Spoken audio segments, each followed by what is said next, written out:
Yes, another day, another vlog tayo guys. Nandito tayo sa panulukan ng T. Alonso Recto. Ayan, ako. Teka, malabo yata yung aking video. Arangke tayo guys. Arangke.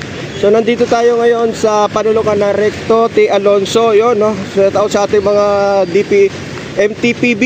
Yes, ang masisipag nating mga MTPB. Arangke market tayo guys. Bakit? Dahil nandito tayo ngayon. Tara, saksihan natin yung pagpapumping ng ano ito? Ano kaya ginagawa nila dito guys? Tingnan niya natin kung ano yung kanilang ginagawa. Ayan. Ano kaya ang pinapump nila? Yun. Ang lalaking tubo nito. Ano kaya to? Ano kaya tubo nito? Pinapump nila guys. Nagsasagawa ngayon ng ano tong ay sus. Baha pa doon sa loob? Baha pala doon sa loob. Pinapump sinisip-sip. So guys, andito yung mga kawani ng bumbero ba ito? Manila DRRMC. Andito sila sir. At nandito sila sa Arangke market. Ang lalaki nitong mga tubo nito. So ang rason kung bakit sila nandito guys, dahil pinapump nila, ayan, hinihigop yung baha dito sa loob mismo ng Arangke. Ayun, no. Tingnan natin. Bakit? Ay, naku, lalim pala ng baha. Ayun, di ba loob ng palengke ito? Naku. Ang taas niya hanggang leeg. Hindi. Lampas tao, guys. Grabe, lampas tao. Lampas tao na. So humihigop na ba yan? Hindi pa. Hindi pa. Yan nabawasan na yan. Nahigop kanina yun, nasira lang. Nasira lang. So antabayan na natin. So titingnan natin. Saan hinihigop siya? Sa labas na inilalabas. Ipinapump. So ito guys. Ayan, no. Ito yung lahat ng mga nandito. Ito yung mga may pwesto sa loob. Kaya nagulat ako bakit napakaraming tent dito. Yun pala ay yung mga tindera doon sa loob ng Arangke market ay nagsilabasan dahil ang lampas tao yung baha doon sa loob ng Arangke market guys. So kaya sila nandito. Ayan, oh. Nandito yung ating mga vendors. Yan. Ayun. Ayan. So submersible, ang tawag na yata dito, submersible pump.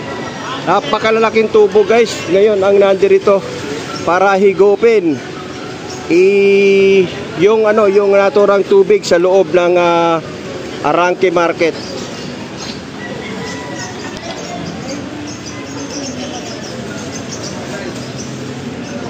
Yan.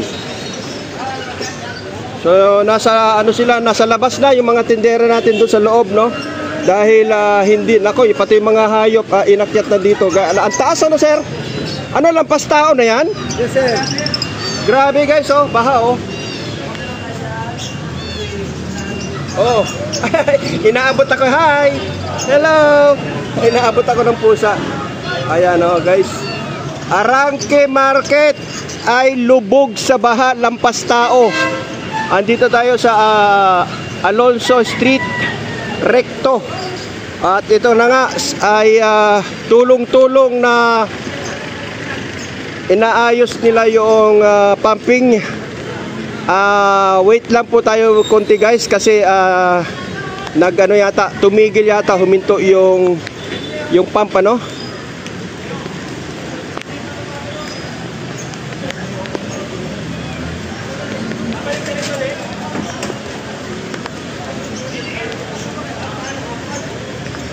Yan. So dito tayo, tingnan natin.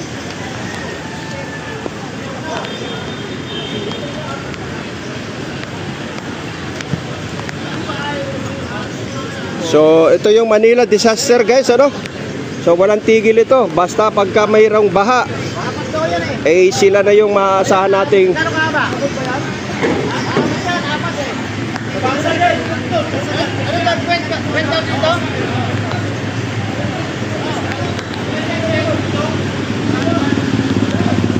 So nagkaroon na ng konting traffic dito sa Recto.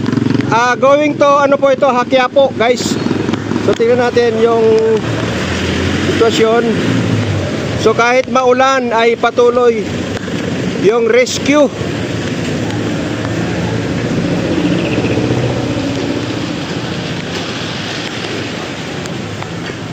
Arangke Public Market, guys, lubog sa baha. So ito yung napakalakas ng pressure nito, guys. Ito yung ginagamit ng mga bumbero eh. Ngayon, pagkalalaki ng tubo na nakikita ko, ayun oh.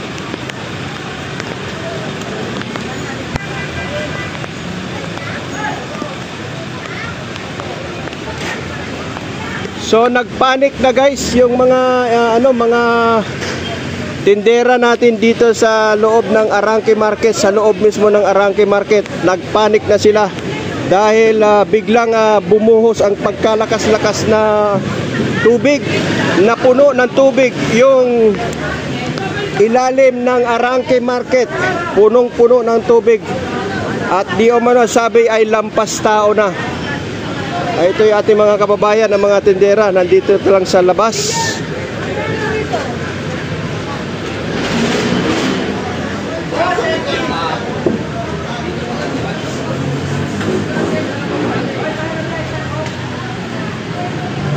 So mag-i-start pa lang sila.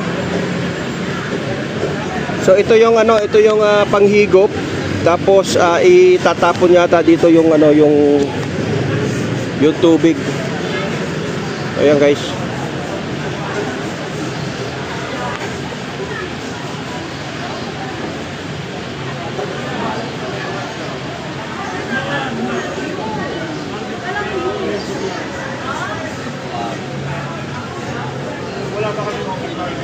Paano hindi pwede?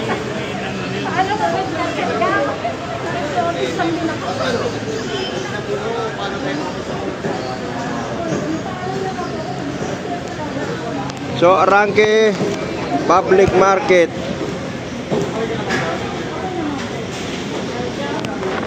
So kung pamilyar kayo at pumapasok kayo dito sa Arangke Public Market, guys, ay ito, yung lubog na po yan sa baha, lampas tao na po yan. At natin, patay na po yung kuryente. Wala na pong kuryente na dumadaloy dyan. At ito yung kanilang pump, gagamitin para higupin yung ilang metric tons, kaya yung tama ba? Metric tons yung tubig na mahihigop dito.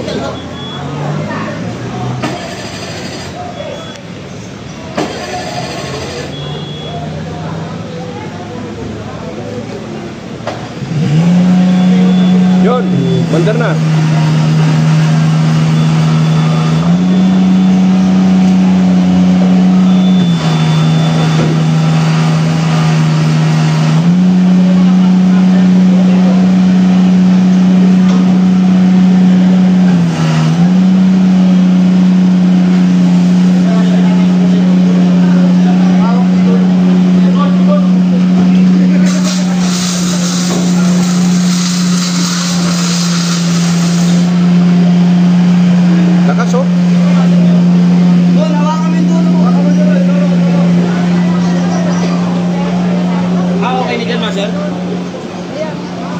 Lakas, guys.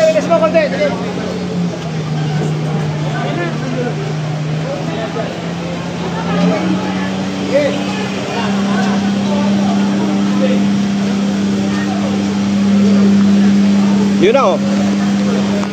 So hinigop na, guys.